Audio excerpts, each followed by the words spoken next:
Oi, gente, tudo bem com vocês? Então, hoje, antes de corrigir a atividade sobre o Renascimento, eu quero repassar com vocês algumas coisas sobre esse período. Tá aparecendo aí na tela para vocês um resumo, é um pequeno mapa mental. O mapa mental, eu já expliquei para vocês, é uma forma diferente de organização das informações que você pode usar ou não. Você pode pegar um mapa mental e transformar ele num texto corrido, ou você pode pegar um texto corrido e transformar ele num mapa mental para você poder estudar melhor. Então, tudo isso quem tem que ver é você, né? Qual a melhor maneira para o seu estudo. Às vezes eu peço que vocês façam mapas mentais, às vezes eu peço que vocês leiam textos corridos, então depende muito. O Renascimento é um momento de passagem da Idade Média para a Idade Moderna. Então ele vai acontecer ali entre os séculos XV e XVII, principalmente com um grande foco nos séculos XV e XVI, e ele vai estar voltado para uma questão das mudanças que acontecem na sociedade nesse período. A sociedade acaba se urbanizando, surgem as cidades, os burgos, não é? Que são as cidades muradas, onde vai ocorrer um forte incremento do comércio. Então, aquela sociedade medieval essencialmente voltada para o mundo agrícola, em sua maioria, né, na maioria das regiões, não são todas, não é sempre que é agrícola, mas a maior parte das vezes, aquele mundo feudal vai ser aos poucos transformado pelo advento dessas classes de pessoas que vão trabalhar e que vão acabar enriquecendo nas cidades. A cidade, como eu disse para vocês, se chama burgo e daí vem o termo burgueses, certo? Então, o renascimento cultural ele vai estar inserido nesse contexto de transformações, né? Então, o grande ponto do Renascimento é que ele tenta retomar os ideais clássicos, ou seja, os ideais artísticos dos gregos, que colocam o ser humano como centro de tudo. No período medieval, por ser um período essencialmente de poder da igreja, nós temos Deus e a igreja como centro de tudo. No Renascimento, o olhar vai se voltar para o ser humano. Então, o ser humano vai ser o centro de todas as coisas. Isso a gente chama de antropocentrismo. Antropo significa homem, centrismo, centro, certo? E por isso vai se opor à tradição medieval. Então, vai ocorrer uma valorização do cientificismo, da razão, da ciência e todas essas coisas que são um pouco deixadas de lado grande parte do período medieval. É claro que quando a gente fala da Idade Média, a gente não pode esquecer que o período medieval foi um período de 1000 anos e por isso ele é muito diferente, tanto no tempo como nos espaços. E por isso nós devemos evitar generalizações. Mas só para ficar fácil, a gente precisa pensar nisso, que se opõe ao período medieval na medida em que coloca o homem no centro de todas as coisas, certo? Sendo assim, vamos para a nossa atividade. Então, hoje nós vamos corrigir a página 116 do material Trilhas de Aprendizagem, que diz: o período do Renascimento coincide com o da formação das monarquias europeias e da ascensão da burguesia, ou seja, de transição da Idade Média para a Idade Moderna. Nesse contexto, muitos nobres tornaram-se mecenas, isto é, indivíduos providos de muito dinheiro para o financiamento das artes e de seus idealizadores.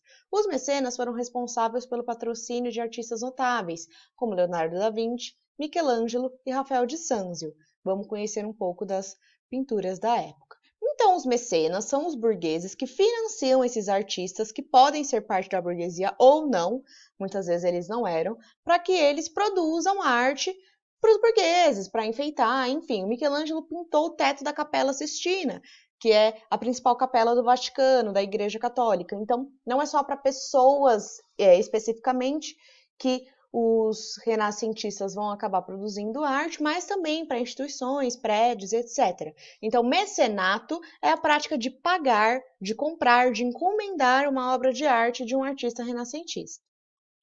Observe as imagens a seguir. A gente tem a Bice Ginevra, do Leonardo da Vinci, o retrato de uma jovem mulher, do Botticelli, a Mona Lisa, que é uma das obras renascentistas mais famosas do mundo, talvez a mais famosa, né? A Escola de Artes de Atenas, do Rafael, a pintura Provérbios Neerlandeses, do Peter Bruegel, ele é holandês, a Virgem e o Menino, de Leonardo da Vinci, também, certo? E aí a B fala, então a A era só para a gente ver as imagens, certo? A B fala, leia o texto sobre as características da arte renascentista. O pintor é amo e senhor de todas as coisas que podem passar pela cabeça do homem, porque se ele sente o desejo de contemplar belezas que o encantem, é dono de sua criação. E se quiser ver coisas monstruosas que causem terror ou que sejam feias, pode ser o dono e o criador delas. Se gosta de criar lugares desertos, ambientes sombreados ou frescos em tempo de calor, se deseja contemplar o horizonte do mar, ele pode fazê-lo. Se quer contemplar os altos montes a partir dos baixos vales ou as praias. Tudo o que está no universo, em sua essência ou na imaginação. Esse texto ele foi extraído do Tratado da Pintura, escrito pelo próprio Leonardo da Vinci. E aqui ele coloca o artista como um criador, como uma espécie de Deus que cria todas as coisas que ele quer ver. Então, se ele quer ver belezas, ele vai criar essas belezas na pintura dele. Se ele quer ver coisas monstruosas, ele vai criar essas coisas na pintura dele. Entendem quando eu digo que o Renascimento coloca o ser humano no centro de tudo? Então aqui o pintor ele aparece como o centro da sua própria criação. Criação que até então era vista como algo essencialmente divino, que vem de Deus. E aqui deixa de ser e passa a ser algo também mundano, algo da alçada dos pintores, certo? A partir da leitura do texto, eu já tô aqui na 100, galera. A partir da leitura do texto do item B, responda quais são as características da arte renascentista que podem ser observadas nas obras do item A. Então, quais são as características da arte renascentista? Ela é uma arte que coloca o ser humano no centro de tudo. Ela é uma arte que usa perspectiva. Eu não falei quando mostrei aqui as imagens para vocês, vou mostrar de novo para vocês entenderem. Perspectiva é o quê, gente? É a noção de profundidade, certo? Vocês percebem esse quadro aqui do Peter Bruegel? Ele foi pintado numa superfície plana, uma tela reta. Mas aqui a gente consegue ter uma ideia de profundidade, que lá no fundo tem o mar, aqui tem essas casas, essas pessoas, aqui na frente, tudo mais. Então, pensando nesse sentido, nós percebemos que a pintura ela deixa de ser planificada e passa a ser tridimensional, a ideia de profundidade. Então, vocês vão colocar isso aí. O ser humano sempre no centro das obras, né? Embora que seja a virgem e o menino, eles são seres humanos também, certo?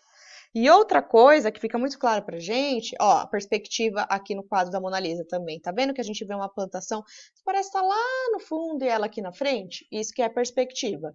Outra coisa que fica claro pra gente também, observando essas imagens, é o jogo de cores, né? Então, a forma como a luz é utilizada nesses quadros. Vocês percebem que parece que existe uma certa iluminação nas figuras humanas, não é?